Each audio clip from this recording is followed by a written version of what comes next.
On va terminer notre émission par la toute nouvelle rubrique des pigeons, celle des jeunes. Donc si vous avez entre 18 et 25 ans, soyez attentifs parce qu'aujourd'hui on va vous parler des petites astuces pour vous préparer à votre future vie d'adulte. Et pour en témoigner, on accueille en studio Awatef, 21 ans. Bonjour Awatef, bienvenue. Bonjour. Alors Awatef, quand on est dans votre tranche d'âge, on se prépare tout doucement à entrer dans le monde d'adulte. Qu'est-ce qu'on ressent en général à ce moment-là?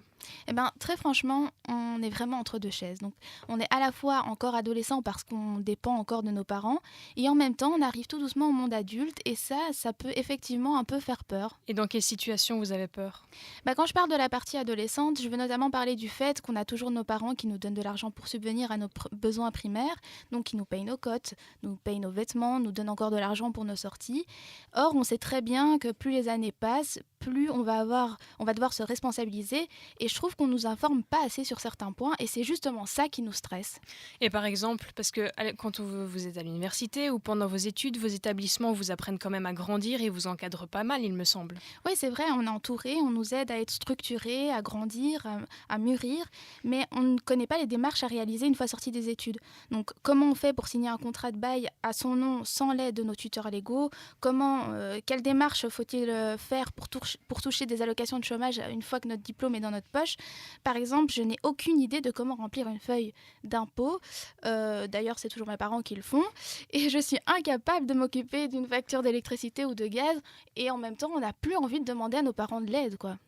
Et c'est vrai que ça fait déjà pas mal d'interrogations pour votre préparation à la future vie d'adulte, mais pour en parler, je vais vous aider. Je propose d'accueillir Emma, notre jeune chroniqueuse de 25 ans, qui, j'en suis sûre, a entendu votre appel à l'aide, n'est-ce pas Emma? Oui, bonjour, c'est Galen. Alors oui, effectivement, j'ai bien entendu l'appel à l'aide d'Awatef.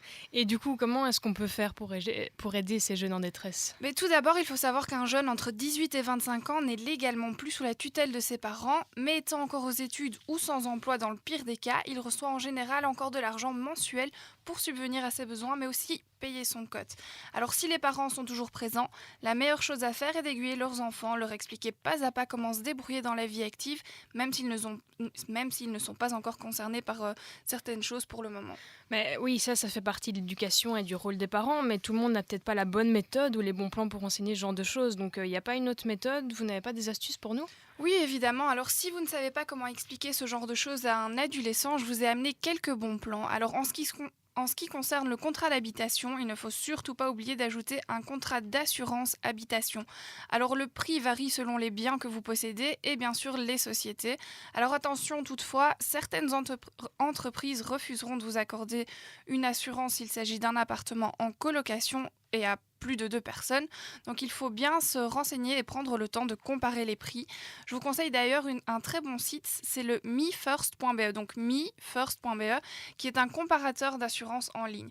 Vous remplissez vos données concernant votre bien et il calcule pour vous, ce qui vous évite de devoir vous casser la tête et d'éventuellement risquer de vous tromper.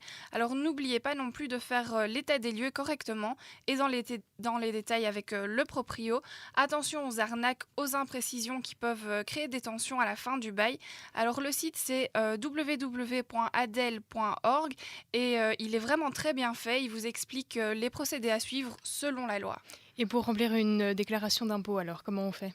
Alors c'est vrai que c'est une tâche très complexe, mais il y a notamment le site de Belfius qui a mis en ligne un simulateur d'impôt gratuit. Alors il suffit de vous rendre sur belfius.be et vous n'avez même pas besoin d'être affilié à la banque pour que ça fonctionne. Donc vous pouvez aussi vous rendre sur le portail belgium.be. Ils ont mis en place TaxCalc, un calculateur anonyme d'impôt. Donc pour les déclarations, concrètement, une fois par an, vous recevez par courrier vos papiers à remplir et vous avez au moins un mois pour tout renvoyer. Donc la date de remise maximale est toujours indiquée sur le document. Par contre, si vous oubliez de les renvoyer à temps, vous faites attention car vous risquez une amende. Alors ça vaut le coup d'être organisé, sinon vous pouvez aussi remplir le formulaire via Internet. Pour toutes les consignes détaillées ainsi que les sanctions, vous pouvez tout retrouver sur belgium.be tout simplement. Donc je ne sais pas si ça convient aux jeunes d'avoir des renseignements sur des sites internet. Si, bien sûr, en tant que jeune, je pense qu'avec le développement des technologies, les liens Internet sont rapidement consultables et ça nous permet de nous débrouiller seuls tout en ayant des conseils extérieurs. Alors c'est parfait, donc n'oubliez pas de préciser que les liens complets sont disponibles sur la nouvelle application smartphone On n'est pas des pigeons, tout comme le podcast de nos émissions et un forum en plus pour les jeunes entre 18 et 25 ans. On se donne donc rendez-vous là-bas pour des compléments d'informations et on retrouve retrouve Awate FMA la semaine prochaine pour un feedback. À la semaine Merci prochaine. les semaine filles, prochaine, bonne au journée revoir. sur Au revoir. Vivacité, il est 13h. Viva!